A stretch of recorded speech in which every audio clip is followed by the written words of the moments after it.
She looked me in the eyes and said, "Other guys are lining up for me." And that was the moment I stopped fighting for her. I stepped aside and watched everything crumble around her. Welcome to Breakup Cheater, where real stories of betrayal, heartbreak, and survival come to life. I never thought the quiet sound of a phone buzzing could shatter a marriage. But that's how it started. Innocent, almost forgettable.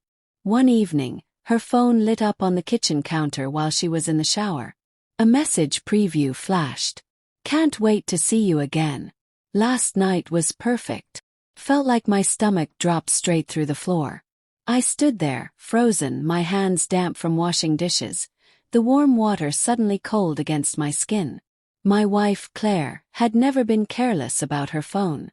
Not once in 7 years of marriage. She guarded it like most people do. Not obsessively, just normally. But this message, it was the tone. Intimate. Familiar. I told myself there had to be an explanation. A misunderstanding. Maybe it was her friend Rachel, she'd been going through a breakup. Maybe last night meant a girls' night out. Maybe. But when I heard the bathroom door open and her humming drifted down the hall, I slipped the phone back exactly where it was and forced a smile I didn't feel. The next week was a blur of small things that didn't add up. Late nights at work, a new perfume, her sudden obsession with going to the gym. She laughed more at her phone than with me. And then came the night that broke me. It was a Saturday. We were supposed to go out, but she came home late, hair still damp from a quick shower, and told me, casually as if it meant nothing, that she'd rather stay in. "I'm exhausted," she said, scrolling on her phone as she spoke. "Besides, there's no rush, right? We can always do something next weekend." I nodded, but my chest felt tight. "Claire," I said finally, "is everything okay? With us?" She looked up, eyebrows raised, as if I'd just asked her if the sky was blue. "Of course. Why?" "You've been distant lately," I said. "Working late, going out with friends I've never met, always on your phone." She set it down a little too forcefully. "Oh, so now I can't have a life. I can't have friends. God, James, not everything is about you." That was the first crack in her mask. The real blow came 3 nights later. We were arguing again, this time over dinner I had cooked that she barely touched. I told her I missed her. Missed us. She stared at me, and her expression shifted into something I'd never seen before. Not anger. Not sadness. Something colder. "James," she said, her voice steady, "I have options. There are men out there, good men lining up for someone like me.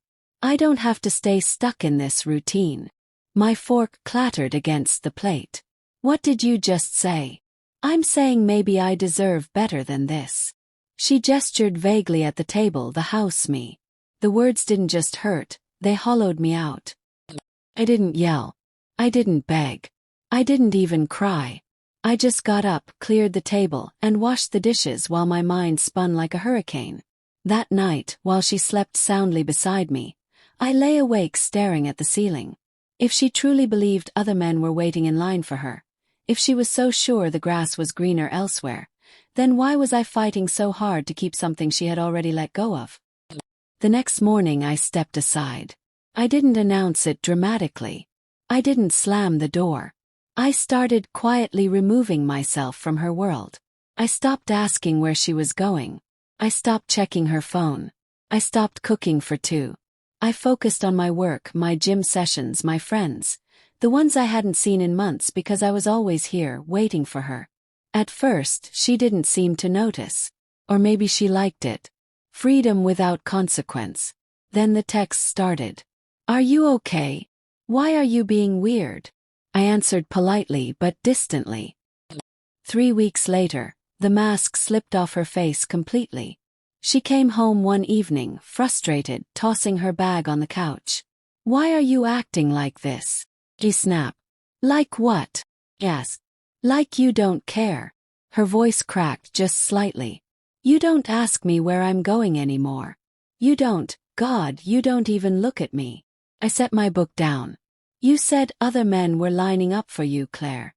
I assumed you'd pick one by now." Her face went pale. I didn't mean it like that, she whispered. Yes, you did, I said quietly. And I believed you. The truth unraveled slowly after that, like a knot you pull at until it loosens. Her late nights at work. Dinners with a man named Eric. The perfume. Gift. The gym obsession. Cover for Hotel Rendezvous.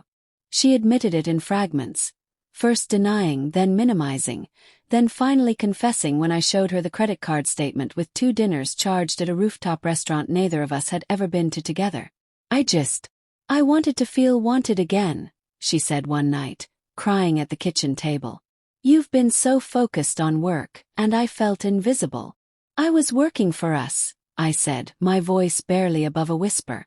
I know. But he listened. The cruelty of that sentence will haunt me forever. I didn't rage. I didn't throw things. I went to the bedroom, packed a weekend bag and said, I'm going to stay at Mark's for a while. She followed me to the door, tears streaming. James, please don't do this. We can fix it. I turned to her. You wanted options, Claire. Now you have them. The weeks that followed were strangely quiet. She texted me, sometimes begging, sometimes accusing. I answered only what I had to. Friends told me I should fight for the house, take half of everything, make her pay for what she did. But I didn't want revenge. I wanted peace. We met one last time 3 months after that night. Cafe halfway between our workplaces. She looked tired, older somehow. I made a mistake, she said, her voice trembling. He's gone. It wasn't what I thought it would be. I stirred my coffee slowly. You left something real for something shiny. And now the shine wore off. She reached across the table. Can we start over? I looked at her hand, then at her. Claire, you burned the bridge while I was still standing on it. I barely made it across. The divorce was final 6 months later. I moved into a small apartment near the park, started running in the mornings, started seeing a therapist who didn't just help me process the betrayal. She helped me see my own worth again. And one evening, as I watched the sun set over the water, I realized something. Stepping aside wasn't losing. It was choosing myself when someone else already had. Sometimes I wonder if she ever truly believed those men were lining up for her, or if it was just a cruel bluff thrown in the heat of resentment. But in the end, it doesn't matter. Because the moment she said it, she showed me exactly where I stood.